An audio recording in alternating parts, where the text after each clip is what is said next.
This is the second part of my challenge run. If you haven't seen part 1 of this challenge, I'd recommend going to watch that first. Having seen a bunch of 100-day challenges floating around the Stardew community, I wanted to give it a go myself. I set myself what I thought were reasonable goals and I dove into the challenge.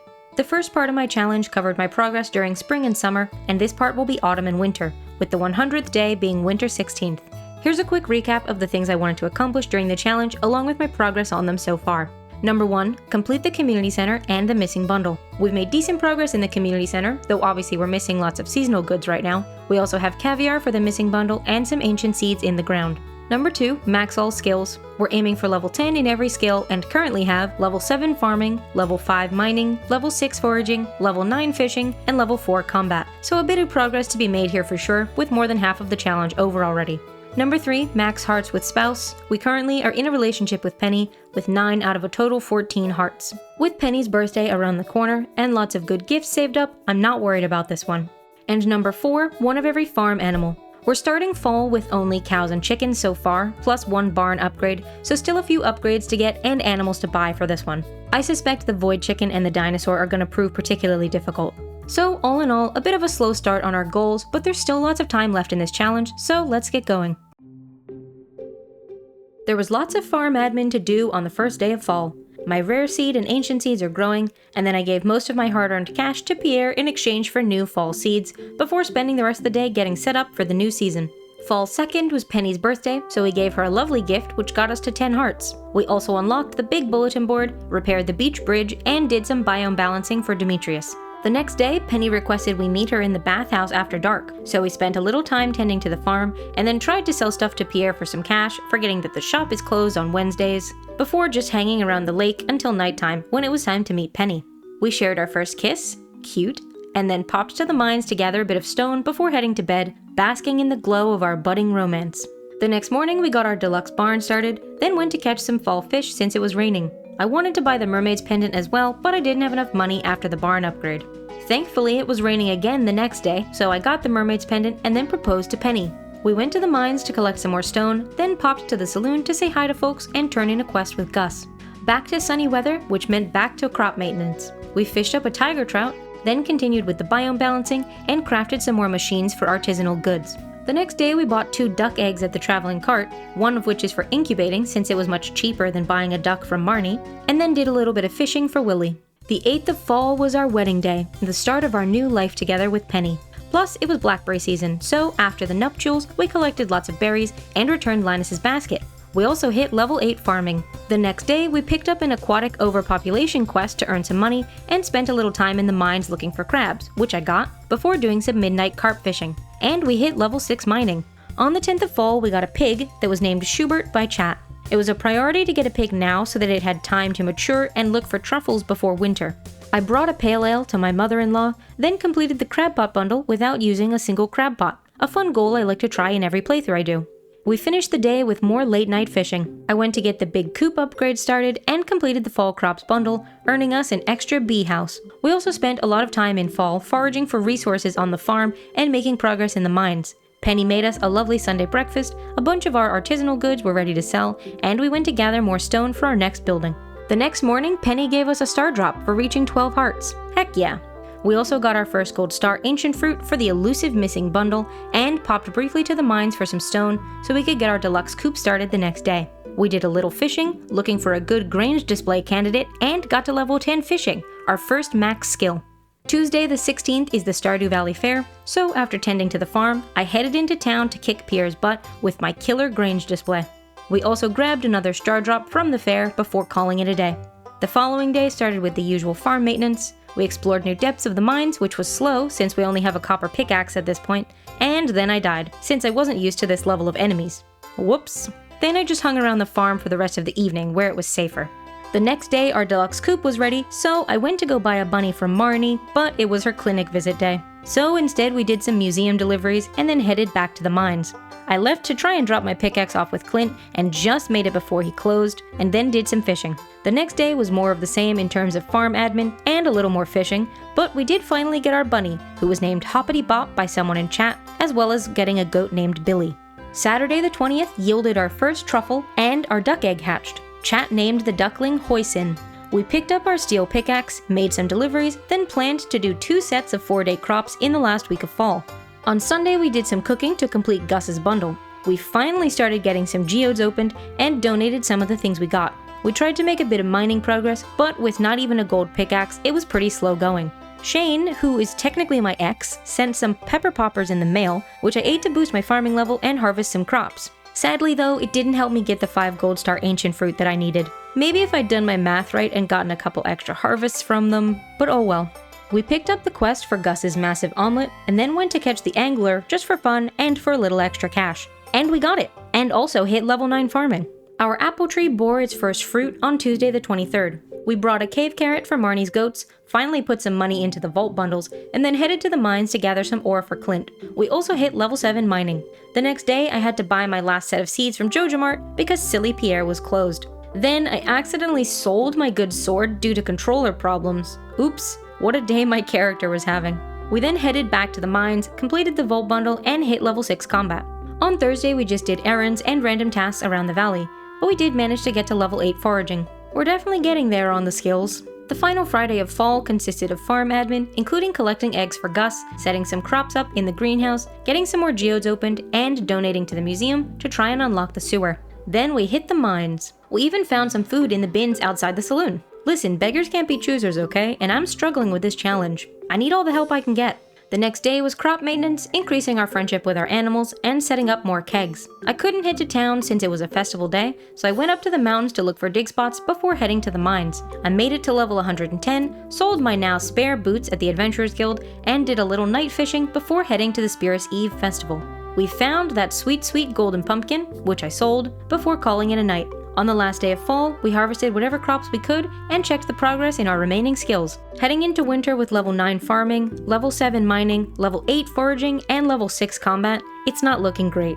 We got our gold pickaxe started, then went to the desert trader to grab some useful goodies before catching the sandfish, our last bundle fish. At least we finished fall on a high note.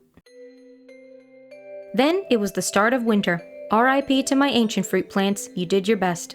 We got the duck feather and grabbed the nautilus shell for the bulletin board bundle, along with an extra for our sturgeon. We grabbed our remaining winter forageables and finished those bundles. We planted the winter seeds for the experience, collected our gold pickaxe, and got some more geodes opened now that we had a bit more cash at our disposal. We started clearing out the newly unlocked quarry, recharged at the spa, then headed to the mines, and finally grabbed the skull key. We kicked off the 3rd of winter by dropping off some eggs for Gus, opening even more geodes, which meant more museum donations, and then went on our first visit to Skull Caverns, even though I was thoroughly unprepared. With only a gold pickaxe and the bone sword at this point in the challenge, I chickened out and returned back to the farm where it was safe. We started the next day by tending to the animals and returned to Clint with more geodes. I am scrambling a bit to get the sewers open so that I can buy the void egg from Krobus. We got the final bag upgrade, spent all of our money on a new sword, and then headed to the mines to try the prismatic jelly quest, sadly with no luck. On Friday the 5th, Gunther finally showed up with the sewer key, and we got our rabbit's foot. Thanks Hoppity Bop. That was the last bundle item we needed, which means the community center is now complete. Winter 5th is not bad for community center completion, but it's not great for our missing bundle challenge. We met Krobus, bought a void egg, and started incubating it. Unfortunately, the timing means that even if I got a dino egg today, there wouldn't be time to fully incubate it before the end of the challenge, so I already knew at this point that the farm animal's goal was not completable. But hey, we push on. We headed back to the mines and found the prismatic jelly. Nice!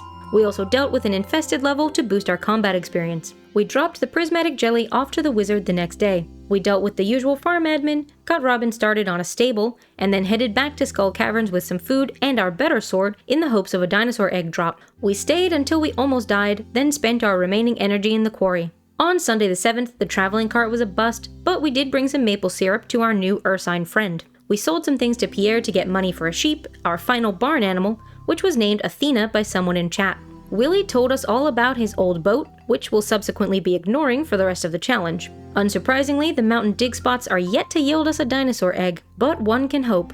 We went to the mines to work on our skills, and then died just as I was trying to leave too. We lost 12 items, including the sword that I had just spent 25k on, and then accidentally got sluggish as well trying to grab a dig spot.